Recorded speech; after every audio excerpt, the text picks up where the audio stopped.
তোমরাও কি জানতে চাও এই ড্র্যাগ প্রুফ মেকআপের টিউটোরিয়াল? হ্যাঁ, আমি জানি তোমরা বললে হয়তো বিশ্বাস করবে না যে এই মেকআপটা সেট করার জন্য আমি আজকে একটা এমন পাউডার ইউজ করেছি যেটা ছোটোবেলায় তোমরা অনেকেই ইউজ করেছো।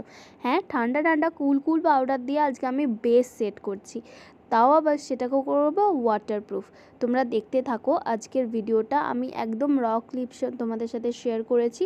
তো ফার্স্টেই কিন্তু বেকিং করে নিয়েছি 5 মিনিট স্টে করে, দেন কিন্তু ডাস্ট আপ করে নিচ্ছি, দেন আমি ওয়াটারপ্রুফ টেস্ট করছি। আর এখানে হয়তো অনেকে অনেক কিছু কমেন্ট করবে যে না এরকম হয় না, বাট আমার হয়েছে ক্ষেত্রে।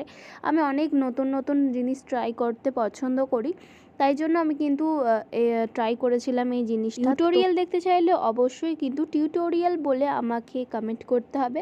আর সত্যি কথা বলতে সত্যি ওয়াটারপ্রুফ হয়েছিল, সোয়েট প্রুফও হয়েছিল। আমি কিন্তু তারপরে ঘেমে গিয়েছিলাম কনস্ট্যান্টলি, বাট হ্যাঁ আমি এসিতে ছিলাম, এটা হয়তো হতে পারে ওয়াটারপ্রুফ হয়ে যাওয়ার কারণ।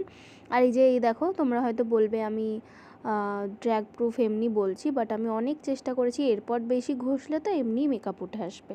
তো এটাই ছিল আজকের ভিডিও। ভালো লাগলে লাইক করে দিও, বাই।